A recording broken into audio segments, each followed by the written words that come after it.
Wish you a very warm welcome to one and all बच्चा। आज के video में वी विल सी कि क्या होता है रिफ्लेक्शन ऑफ लाइट और क्या होता है रिफ्रैक्शन ऑफ लाइट।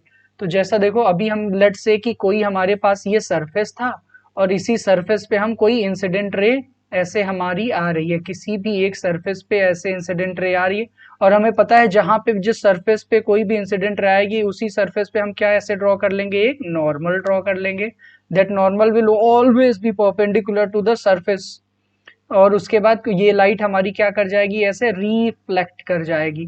तो इसी फिनोमिना को हम क्या बोलते हैं, रिफ्लेक्शन। और उसी को क्या बोलते हैं, the bouncing back of light in the same medium is known as reflection of light. Whereas in refraction में क्या होता है कि सपोज करो ये हमारे पास मीडियम 1 है, ये मीडियम 2 है। मीडियम 1 बोले तो सपोज करो कि यहाँ पे क्या था, हमारे पास एयर है, और मीडियम 2 में सपोज करो हमारे पास कोई ग्लास मीडियम है।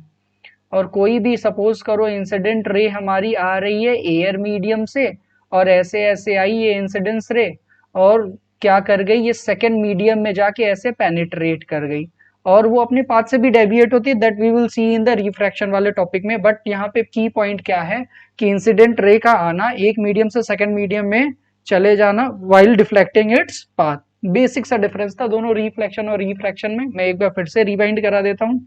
देखो यहाँ इमेज में भी कि इंसिडेंट रे में कोई लाइट रे आ रही है आ रही है और सेम मीडियम में क्या कर जा रही है, बाउंस बैक कर जा रही है। Whereas in the refraction में कोई भी इंसिडेंट रे आई है और किसी दूसरे मीडियम में पेनिट्रेट कर दे with the deflection that depend upon the density. Now we will see कि रिफ्लेक्शन के हमारे कुछ कुछ लॉज भी होते हैं जो रिफ्लेक्शन ये फॉलो करता है।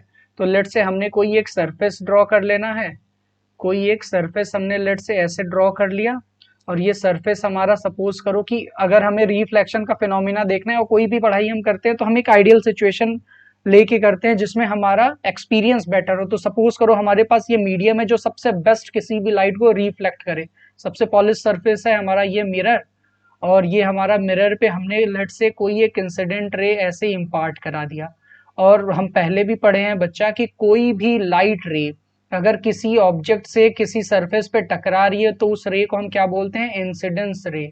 इसे क्या बोलते हैं, इंसिडेंस रे। तो हमें एक पहला पॉइंट पता चल गया क्या होता है इंसिडेंस रे। जिस सरफेस पे जिस जगह पे कोई भी लाइट रे टकराती है उसे बोलते हैं पॉइंट ऑफ इंसिडेंस। क्या बोलते हैं उसे, पॉइंट ऑफ इंसिडेंस। तो हमें दूसरा पॉइंट पता चल गया यहाँ क्या होता है, पॉइंट ऑफ इंसिडेंस। और नेक्स्ट हमें क्या देखना है कि जिस पॉइंट पे लाइट रे टकराती है सरफेस से परपेंडिकुलर एक लाइन हमें ड्रॉ करनी है। आई रिपीट, जिस पॉइंट पे हमारी लाइट रे टकराती है वहीं सरफेस से परपेंडिकुलर एक लाइन हम ड्रॉ करते हैं, उसी को बोलते हैं नॉर्मल। इसको हम क्या बोलते हैं, नॉर्मल। और उसे जनरली हम कैपिटल एन से भी डिनोट करते हैं। अब ये लाइट रे आएगी और यहाँ से रिफ्लेक्ट कर जाएगी, बाउंस बैक कर जाएगी इन द सेम मीडियम में और इस रे को बोलते हैं रिफ्लेक्टेड रे। आई रिपीट, इस रे को बोलते हैं रिफ्लेक्टेड रे। तो देखो हमें क्या क्या चीजें पता चल गई, क्या होता है इंसिडेंट रे ये पता चल गया, क्या होता है पॉइंट ऑफ इंसिडेंस ये भी पता चल गया, क्या होता है रिफ्लेक्टेड रे ये भी पता चल गया और क्या होता है नॉर्मल ये भी हमें पता चल गया। अब देखो बच्चा, इंसिडेंस रे और नॉर्मल के बीच के एंगल को बोलते हैं इंसिडेंस एंगल और जिसे हम एंगल आई से भी डिनोट करते हैं। और रिफ्लेक्टेड रे और नॉर्मल के बीच के एंगल को बोलते हैं रिफ्लेक्टेड एंगल जिसे हम एंगल आर से भी डिनोट करते हैं। और हमारा जो रिफ्लेक्शन का फिनोमेना है कुछ कुछ लॉज को भी फॉलो करता है। जैसे अभी देखो वी विल सी दो लॉज को ये फॉलो करता है।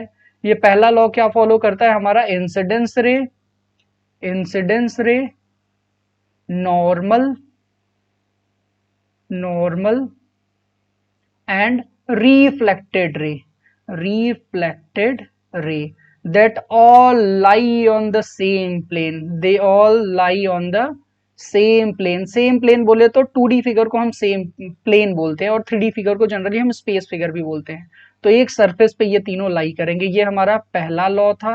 और सेकंड लॉ जो ये फॉलो करता है वो एंगल आई। एंगल आई बोले तो incidence angle will always equal to reflected angle. तो हमें ये भी सेकंड लॉ पता चल गया कि incidence angle will always be equal to reflected angle.